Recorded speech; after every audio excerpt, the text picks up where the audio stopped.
Bonjour Victoria. Bonjour Thierry. Alors, en pleine forme aujourd'hui? Toujours nouvelle semaine et 58 épisodes, 58e épisode. Waouh. Eh oui, plus que deux et on passe la soixantaine. On était en train de se dire hors caméra qu'il fallait qu'on regarde quand est-ce qu'on a commencé. On a l'impression que ça fait des années en arrière qu'on a fait ça. Pas dans le sens à des années. On a Non, l'impression non, non, non, c'est pas péjoratif. qu'on l'a toujours fait, que ça va de soi, donc c'est normal. Donc on continue. Exactement. J'espère que vous allez bien et puis on vous remercie pour celles et ceux qui ont pris le temps de partager, de liker, de commenter, mais aussi eh bien, de nous faire des petits mots sympas. Vous êtes de plus en plus nombreux à le faire et ça nous fait toujours très plaisir de recevoir des encouragements et puis des remerciements. Donc une seule adresse à retenir si jamais vous voulez faire court, cominmag.ch, le média de référence du média et de la communication suisse romande avec qui ce live existe. Mais ce live, il n'existe pas que avec Cominmag, puisqu'effectivement, on a un magnéto et on a un sponsor. Allez, c'est parti, on le découvre tout de suite.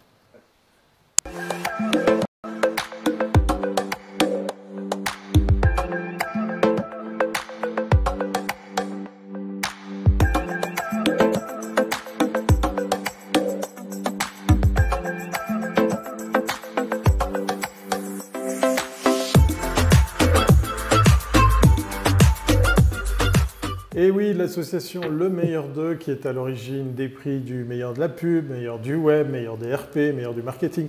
Il y en a plein. Mais aujourd'hui, je suis très content, on va tout de suite découvrir notre invité, qu'on parle encore de prix, puisqu'effectivement, on n'est pas les seuls à avoir des prix ou en gagner ou à tenter de les gagner, puisqu'effectivement, eh bien, ça a une valeur. Alors, pour revenir sur le prix du meilleur de la pub, sachez que c'est en septembre et que vous avez jusqu'au 7 août pour proposer vos meilleurs projets, vos plus belles campagnes. Et puis, j'oublie un truc, Victoria, qu'on devrait tout le temps répéter. On vous propose tout simplement, ni plus ni moins, d'inscrire 2 catégories et en payer qu'une seule. Voilà, ça c'est notre geste Covid. Geste barrière, non, je plaisante. Mais c'est tout simplement pour vous aider à vous motiver encore plus à participer à cette 5e édition du meilleur de la pub qui, comme je vous le disais, se tiendra en septembre prochain. Donc à vos claviers, à vos fichiers et sortez du bois. Bon, allez, à propos de sortir du bois, qui est notre invité aujourd'hui, Victoria? Alors voilà, on va parler d'une agence qui a gagné une des rares en Suisse romande, je crois que c'est la deuxième, qui a gagné un ADC en or en 2014 avec... je vais donner le nom de l'agence, puis je donnerai le nom de tous ceux qui ont gagné, qui ont permis cette victoire. Donc aujourd'hui, on reçoit Alexandre Pugin, qui est cofondateur et directeur de création de l'agence The Workshop, qui s'appelle désormais TWKS. Et pour revenir, bonjour Alexandre, et pour revenir sur cet ADC en or, qui est quand même en Suisse, qui a une énorme récompense, c'était en 2014 et The Workshop l'avait gagné avec Julien Depreux. Donc bonjour Alexandre. Je me rappelle bonjour Thierry, bonjour Victoria. C'était le début, vous étiez tout content avec ça. Donc, alors, pourquoi avoir changé de nom? Est-ce que c'est un lien avec la situation qu'on vit ou c'est pas du tout? C'est juste, je sais pas, parmi votre histoire de l'agence, c'était le bon moment. Nous, on a lancé l'agence il y a maintenant 8 ans. On s'est retrouvé donc 2 graphistes qui venaient des Arts Déco à Genève et on a monté une agence qui était vraiment focalisée sur le graphisme, le design, l'édition pendant maintenant depuis qu'on existe. Et là, après 8 ans d'existence, évidemment, le métier a beaucoup évolué. La diffusion a beaucoup changé, l'activation aussi également beaucoup changé. Les idées restent. Je pense que les idées, ça reste quand même la chose la plus importante. Et puis, pourquoi on a changé de nom? C'est qu'après 8 ans, on avait aussi envie d'un renouveau. Finalement, TWKS, c'est l'acronyme de The Workshop. Pour l'anecdote, c'était notre façon on utilisait TWKS quand on était au début en train de se dire quel nom on allait choisir, etc. Et puis ça faisait partie, en fait, on est retourné aux sources, en fait, finalement, avec mon associé, aussi cofondateur et managing partner, Raphaël Pasquali. On avait vraiment cette envie de renouveau, en fait, finalement, et puis parce qu'on propose aussi plus de services et on voulait aussi commencer un peu à communiquer pour nous-mêmes aussi, parce qu'on le fait depuis 8 ans pour les autres. Ça, c'est pas mal, ça. C'est vrai que très souvent, les agences oublient. Mais vous êtes passé de ce qu'on appelait une hot shop créative à aujourd'hui, dans votre signature de marque, c'est agence digitale créative. Et là, je pense que entre ces deux termes, et dans ces 8 ans, on a l'histoire de ce qui s'est passé dans la communication partout dans le monde. Exactement, exactement. Nous, comme j'ai dit avant, on communique peu. Donc c'est juste parce que aussi on avait énormément de travail. Et puis c'est vrai qu'on s'est dit maintenant on communique, les gens ils se rappellent de nous comme une agence print à la base. C'est vrai que comme on a dit, on est des graphistes et je veux dire 80% de notre business à l'époque était représenté vraiment par le print, l'édition. Et puis maintenant, effectivement, si on arrive à faire 5% de print, bah, ça reste, on est content quoi, par rapport au métier du print. Mais c'est fou, 8 ans, en 8 ans. En 8 ans. Ouais. Donc on voit le bouleversement technologique et puis de consommation aussi des médias qui a complètement fait exploser. C'est absolument dingue, quoi. Exactement, et notre métier a évolué. Je pense qu'effectivement, le métier de designer, de concepteur, ça, c'est des choses qui vont rester parce que finalement, le design, on peut l'appliquer sur plein de choses. Pas besoin que ça soit forcément sur du print. Mais c'est vrai qu'on a un métier, effectivement, du papier, de ce savoir-faire-là, et puis surtout l'interaction qu'on a avec nos prestataires, nos partenaires également, typiquement nos imprimeurs, qui eux, si nous, on n'est pas bien par rapport à ce créneau-là, eux le sont encore moins, quoi. Mais vous, quand vous êtes sorti des études, parce que là, quand vous avez créé l'agence, vous étiez tout frais sorti, je ne sais plus, c'était de l'ECAL ou de la aide, je me rappelle plus de quelle formation vous veniez, les deux, parce que donc, comment vous avez réussi à changer et aussi à vous digitaliser, parce que vous avez dû aussi vous former et introduire, parce que dans ces 8 ans, il y a eu énormément dans le digital, énormément de métiers qui ont changé. Au début, on a commencé par des sites, après il y a eu de l'applicatif. Je veux dire, aujourd'hui, on est quand même sur des choses beaucoup plus sophistiquées. Comment est-ce que dans une agence, au départ, quand on démarre avec 2, comment est-ce qu'on inclut, il y avait peut-être d'autres, il y avait quelques graphistes petit à petit, mais comment est-ce qu'on s'équipe de la bonne manière, parce qu'on ne peut pas engager quelqu'un puis le licencier 6 mois plus tard pour trouver la bonne personne. Comment ça se passe? C'est juste, c'est vraiment, là c'est plus le côté, on va dire, entrepreneur qui parle que le côté designer, mais c'est vrai que dans cette réflexion-là, on a déjà dû voir l'évolution de la crédibilité du digital auprès des clients. Au début, c'est vrai qu'effectivement, un site internet était considéré comme une vitrine, une carte de visite. De plus en plus, ça a vraiment été utilisé comme des outils commerciaux. Et puis maintenant, aujourd'hui, avec tout ce qui est le retargeting, ce genre de choses, on voit que c'est vraiment essentiel pour un e-commerce d'avoir quelque chose de très, très fonctionnel. Par rapport, on va dire, nous, comment on a toujours engagé par rapport aux personnes qui avaient des compétences qui étaient, on va dire, différentes des compétences qu'on a en interne. Aujourd'hui, dans une équipe de 8 personnes très polyvalentes. Et pour le digital, on a vu ces métiers en fait se créer aussi également, quoi. C'est vrai que le créateur de contenu réseaux sociaux ou le community manager ou ce genre de métier, c'est vrai que c'est des choses qui n'existaient vraiment pas il y a 8 ans, tout à fait. Donc on a vraiment été étape par étape et jusqu'à ce qu'on ait aussi des validations par rapport au budget client. Et puis des fois, fallait aussi faire un petit peu le forcing, expliquer à quel point c'était important. Mais aujourd'hui, je pense que c'est quand même bien rentré dans les mœurs, en tout cas dans les budgets clients. Alors justement, les clients, le mot est lâché. Dans Commit Mag Live, l'occasion est donnée aux agences de se présenter, de se faire voir et se rendre visible. En quelques mots, peut-être revenir sur ce que propose ton agence, quel type de service. J'aime bien la question de Victoria parce qu'effectivement, elle n'est pas anodine sur ces métiers qui doivent évoluer. Alors, pour continuer sa question, on peut en faire 2 en une. Quel type de clientèle aussi vous retrouvez à adresser, à accompagner jusqu'à gagner des prix, par exemple? Voilà.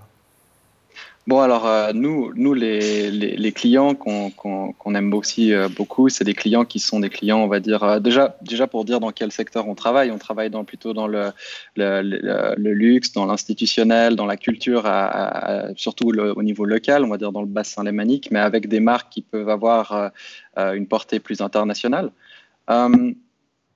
ce que je voulais dire par rapport à nos métiers. Nos métiers sont le métier du branding, la création de contenu. Ça, c'est les métiers, on va dire, de création ici. Puis après, on a tout un pôle aussi stratégie et activation qui, elles, sont quand même beaucoup plus axées sur le digital. Aujourd'hui, ce qui est intéressant par rapport au métier du branding et à la création de contenu, c'est que ça, finalement, ce métier, il a évolué, mais il est toujours constant, on va dire, un bon branding doit être un branding de maintenant, ça doit être un branding qui doit être actuel, avec les réflexions qu'on a en cours. Il y a aussi des positionnements qui sont hyper intéressants aujourd'hui à adopter. Et voilà, je pense que c'est vraiment ce que nous, on fait ici au workshop. Mais dans la chaîne de valeur aujourd'hui, enfin, en 8 ans, qu'est-ce qui a le plus changé? Qu'est-ce qui coûte le plus cher il y a 8 ans? On mettait, disons, on était prêt à payer, je ne sais pas si c'est l'achat média, et puis aujourd'hui, on met de l'argent dans quoi? Alors, où est-ce qu'on met de l'argent aujourd'hui? C'est ça la bonne question. Non, mais c'est vrai que les budgets quand même ont quand même passablement diminué, et je pense que les clients ont vraiment ont quand même beaucoup plus envie d'avoir un réel retour sur investissement par rapport à juste une campagne de publicité d'image ou d'awareness où finalement on vient juste dire qu'on existe. Là, ici, avec justement les notions digitales, ça nous permet quand même de montrer par des chiffres, à différence d'avant où on mettait une campagne d'affichage dans la rue et puis qu'on essayait de voir si les ventes décollaient ou pas d'un certain produit. Là, on peut quand même voir, on va dire, plus précisément.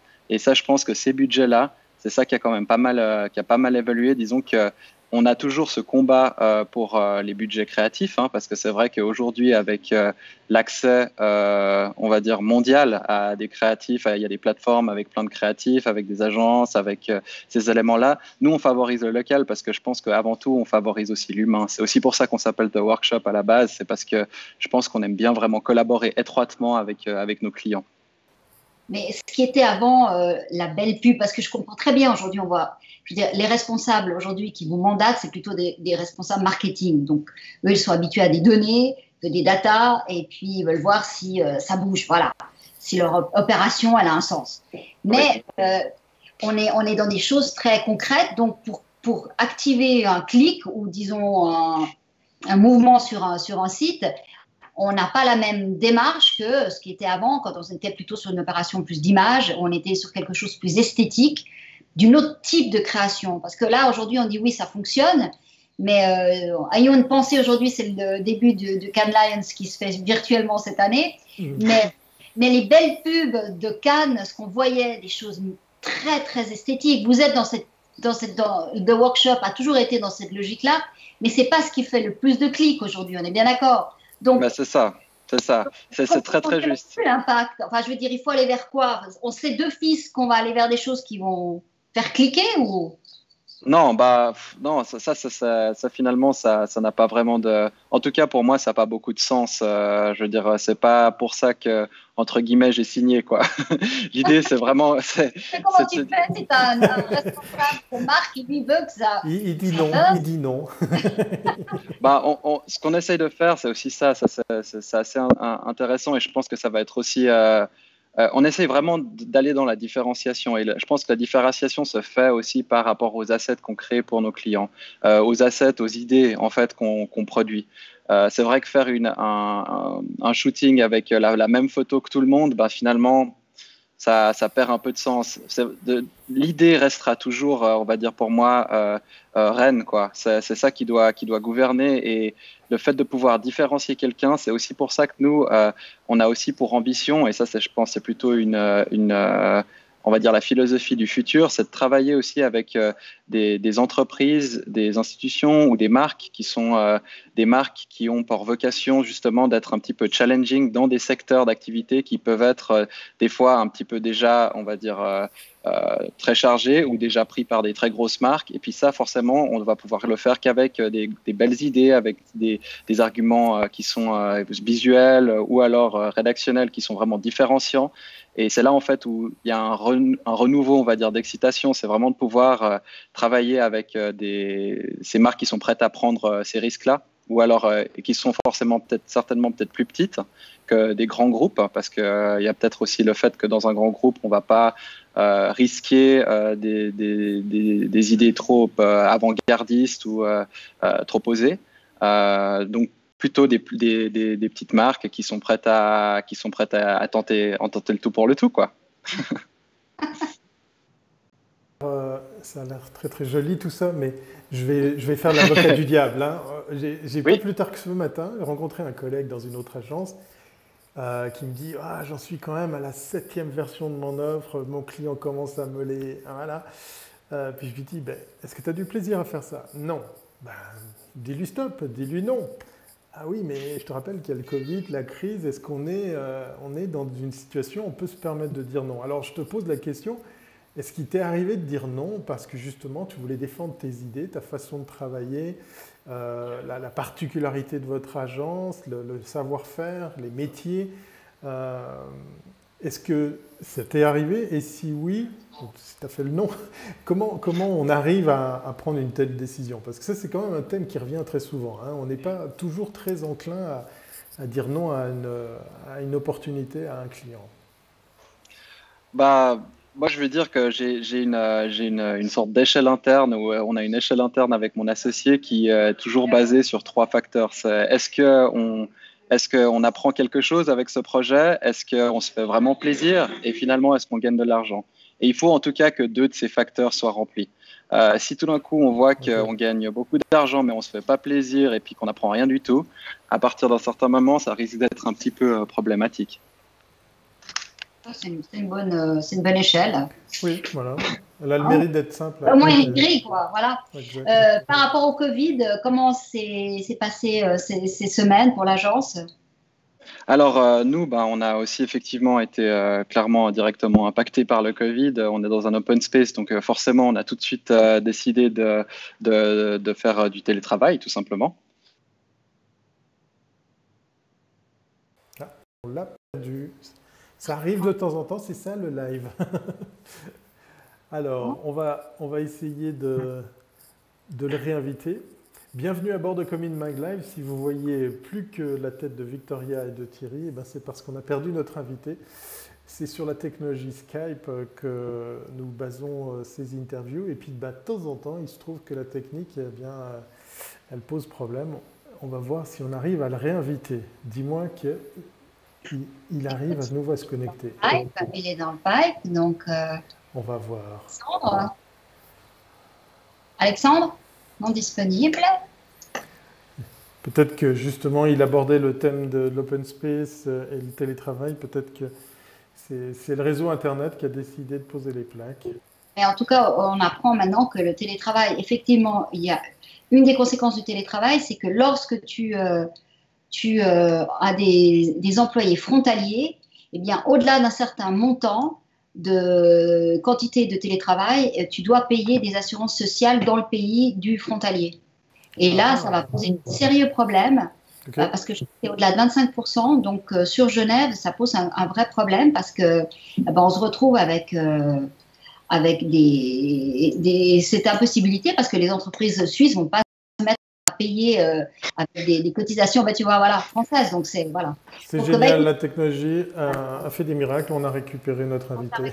On a juste eu le temps de parler du problème du télétravail avec des employés frontaliers, qui est un problème au-delà de 25% de télétravail, vu que les employeurs vont devoir payer des cotisations du pays d'origine. Et donc, ça va limiter sérieusement le télétravail. Mais enfin, on t'écoute. Donc, tu as eu du télétravail chez toi, dans l'agence. Et puis là, aujourd'hui, vous êtes tous revenus, quoi.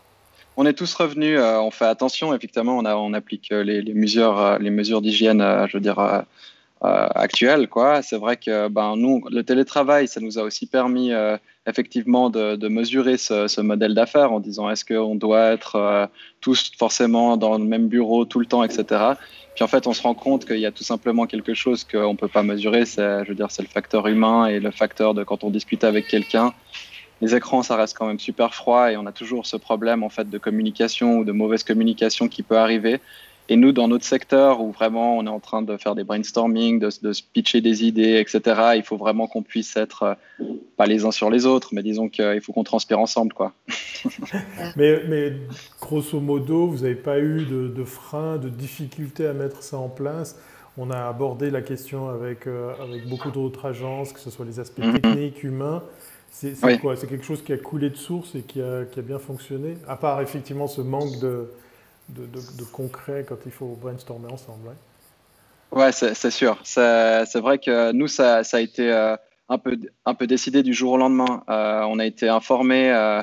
J'ai mon père qui travaille aux soins intensifs à Genève, donc il m'a tout de suite expliqué la situation assez rapidement. Et c'est vrai qu'on a très vite pris des décisions de confinement, hein, je veux dire, en tout cas plus être au travail. Après, au niveau, au niveau financier, effectivement, il y a eu ce crédit Covid qui a été développé pour les entreprises. Mais vu que nous, on n'était pas dans un secteur où effectivement on nous a dit on était obligé de se confiner, ça n'a jamais été mentionné. C'est vrai que on n'avait pas forcément des pertes de gains qui étaient prêtes, comme pour par exemple des restaurants ou ce genre d'établissement. Ouais, c'est vrai que c'était plus compliqué effectivement dans le secteur. Aujourd'hui, ça redémarre. Au total, vous avez perdu des clients, des campagnes se sont arrêtées, ça va redémarrer. Quelle est un petit peu la photographie aujourd'hui? Très bonne question. Très bonne question. Très malin à celui qui sait exactement comment ça va redémarrer. Mais la vraie picture. Voilà, moi je peux vous partager mon sentiment. Disons que la réalité, c'est ce qui s'est passé, c'est qu'effectivement, dans le domaine culturel, tout s'est arrêté. Nous, on a une partie du business qui vient du domaine du culturel. Là, c'est qu'on travaille notamment pour des festivals, pour un théâtre à Mérin, pour ce type, on va dire, d'établissement ou alors d'association ou de festival. Tout simplement, là, l'avenir était peu certain et là, on avance vraiment au fur et à mesure. Ça veut dire que je pense que là, c'est vraiment une notion de confiance qu'on a avec nos clients en disant, bon, on est là pour vous aussi, parce que finalement, c'est aussi ça qui est important. Il faut être prêt à pouvoir communiquer quand il va falloir que ça va reprendre. Mais c'est vrai que pour tout ce qui était des institutions qui ont dû communiquer, malgré tout, pendant ce temps de crise, là, on a eu quand même du travail par rapport à ça. Le futur, à mon avis, les gens vont recommencer à communiquer, c'est sûr. C'est sûr. J'espère qu'ils vont essayer de communiquer différemment, qui vont être un peu plus proches des personnes, de l'actualité, je veux dire, quand on communique, il faut vraiment être aussi actuel. Donc, en fait, il faut faire attention aussi à comment on communique, de ne pas vraiment récupérer de l'actualité telle que le Covid, etc. On en a vu qu'il y en a quand même pas mal qui l'ont fait, et puis ça sera vraiment un jugement de valeur pour ça. Moi, je pense que le futur, les gens vont recommencer à communiquer, oui, bien sûr. Alors, est-ce que par rapport aux clients qui sont restés, aux clients existants, aux projets sur lesquels vous êtes retrouvés à travailler durant cette crise, tu as constaté un changement? Moi, je dis toujours en plaisantant, voilà, le Covid a amené une meilleure compréhension de la part des clients du fait qu'on pouvait faire du très bon travail également depuis chez soi, avec le décor qui va avec. Est-ce que cette prise de conscience, cette tolérance s'est avérée remarquée aussi de ton côté par rapport à tes clients? Alors, oui, bien sûr. Moi, il y a plein de mes clients encore aujourd'hui que je n'ai pas encore revus. Donc, on est toujours, on va dire, par visioconférence. Et moi, ce que j'aime bien penser, c'est qu'effectivement, on peut toujours se dire, ah, on est en train de perdre du business, mon Dieu, le monde s'arrête, ça va être affreux, à quoi va ressembler demain, on voit le compte en banque qui est en train de fondre, etc. Ça, c'est sûr. Ça, pour tout entrepreneur ou gérant d'agence, forcément, on se pose des questions comme ça, vraiment très concrètes tous les jours. Maintenant, je pense qu'effectivement, il faut se dire que justement, on est en temps de crise et ça n'arrive pas qu'à soi. Je pense que c'est ça qui est très important aussi. C'est qu'en tant qu'entrepreneur, on se dit souvent, c'est de ma faute si j'y arrive pas, c'est grâce à moi si on y arrive. Et puis peut-être qu'il y a des fois des moments où on doit se dire, en fait, c'est pour tout le monde pareil. Donc, on est un peu en pause générale, quoi. Et ça va reprendre généralement aussi. Et je vois des pouces en l'air au moment où tu finis cette réponse. Merci en tout cas à l'audience. On vous rappelle que vous avez le droit d'interagir, de poser des questions. Ça fait toujours plaisir. qu'est-ce qui fait qu'un graphiste décide de créer son agence?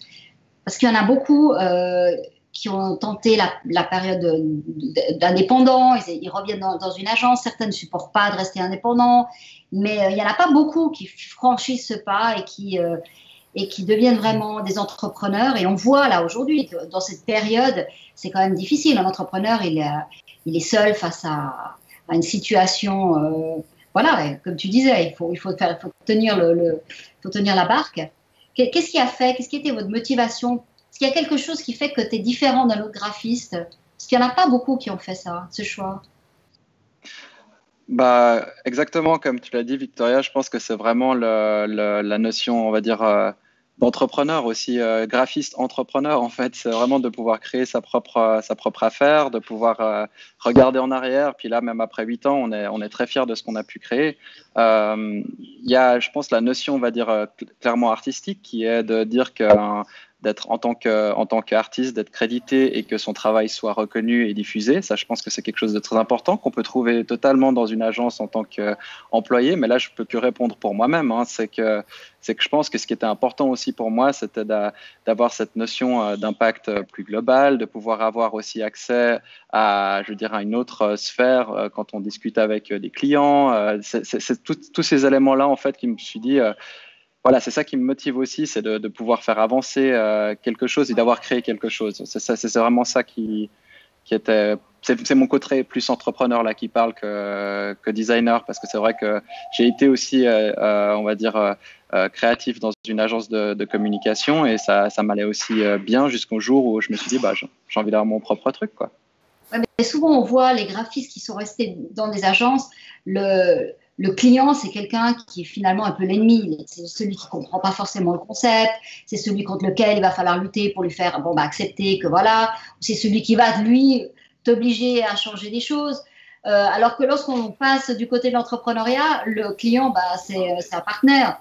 Et on a totalement une autre vision. Et moi, je vois que très souvent, ceux qui n'ont pas réussi à changer ce mindset par rapport au client, et comprendre que le client, il a aussi des contraintes, sont ceux qui vivent le plus mal l'expérience soit de la période indépendante ou sont incapables de se lancer dans une agence, enfin créer leur propre agence.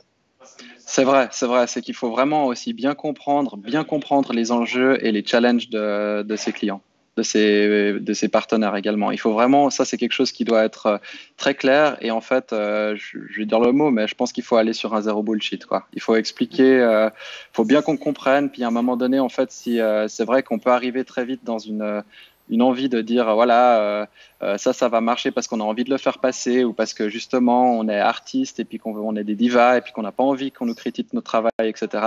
Je pense que tout ça c'est vraiment des discussions à avoir préliminaires avec la personne, avec le client, dire bon bah là nous on fait vraiment ce style et puis savoir aussi savoir dire non aussi, hein, tout simplement si c'est quelque chose qui nous plaît pas et on se rend compte que ça va pas aller dans un sens où ça va avoir une réussite, ou alors on va se sentir misérable parce qu'on a l'impression qu'on nous reproche toujours que ça fonctionne pas, etc. À un moment donné, bah voilà, il faut ça c'est plus un choix à faire qui est difficile à faire sur le moment, mais qui est payant sur le long terme.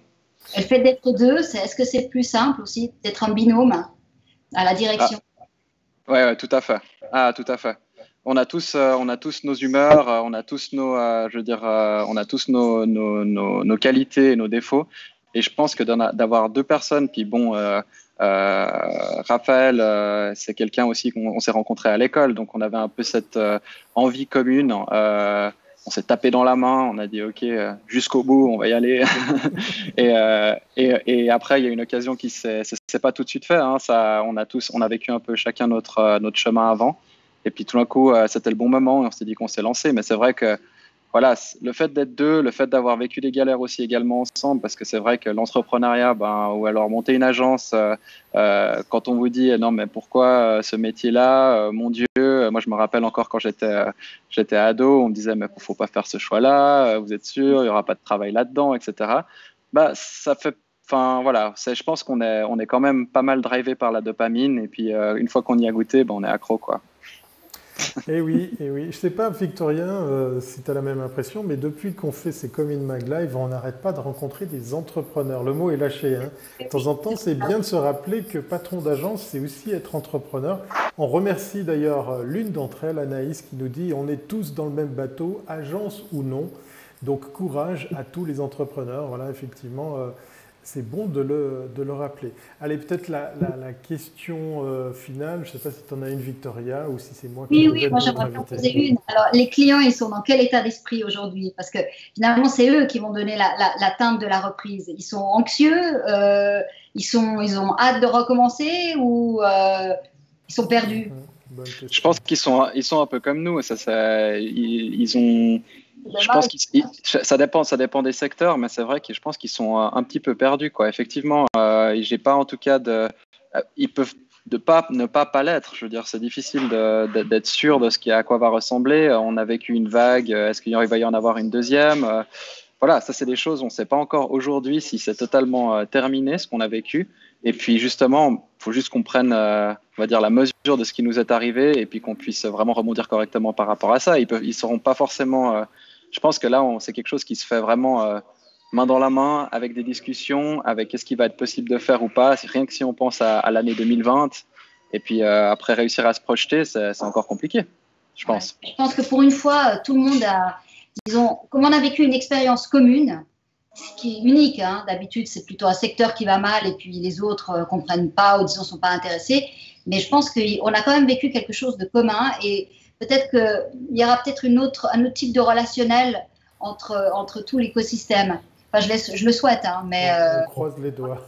Et je pense que moi, voilà, personne ne sera, voilà, tout le monde comprend que c'est dur pour tout le monde et je pense que tout le monde est prêt à faire des efforts pour que les choses redémarrent, quoi. Tout à fait. Alexandre Pugin, cofondateur d'une agence qui porte presque le nom d'une compagnie aérienne, j'aime beaucoup, TWKS, voilà. Était notre invité, steward, capitaine et tout à la fois dans ce 58e épisode de Come in Mag Live. Pour vous servir. Pour vous servir. Les sorties de secours sont là, là et là. Merci beaucoup à toi pour le temps partagé. On refera le point parce que ça nous intéresse effectivement de revenir de temps en temps sur ce qui s'est passé entre ces rendez-vous, puisque, on vous le rappelle, Come in Mag Live va probablement faire une petite pause estivale, mais va rester. Ça sera un rendez-vous qui perdurera et donc ce sera l'occasion, par exemple, pour notre invité de ce jour, de revenir suivant eh bien, l'actualité, la campagne ou les choses qu'il a à nous raconter. Merci beaucoup encore pour ton temps. Et puis, on va te dire à très très bientôt. Et puis surtout, bonnes affaires. Merci beaucoup. Merci à vous. Merci de m'avoir invité. À bientôt. À bientôt. Au revoir. Merci. Voilà, Victorien, c'était de nouveau un épisode super intéressant. Voilà, une nouvelle agence, enfin je dis une nouvelle agence, une agence à nouvellement, présentée, c'est bien, ça fait plaisir. Hein. Ça commence fort là, tu nous as fait un programme. Mais cette semaine, on change parce qu'il n'y a pas que des agences. Demain, on ira dans le monde de la start-up, mercredi, on ira dans le monde du marketing. Enfin, j'en dis pas plus long, mais enfin, on essaie de changer de manière à ce que, effectivement, il y en ait pour tout le monde, parce que le marché est global. Enfin, pour nous, le monde de la communication, marketing, je le mets dedans aussi, c'est un thème. Et puis, mais voilà, il y a plusieurs disciplines dans cette grande famille. Voilà. En tout cas, j'ai bien aimé ce démarrage de semaine. Je me réjouis de la suite. Alors, on va vous dire comme à l'accoutumée qu'on se revoit demain, 15h, même endroit. Puis d'ici là, portez-vous bien et à bientôt, c'est pas avant. Au revoir.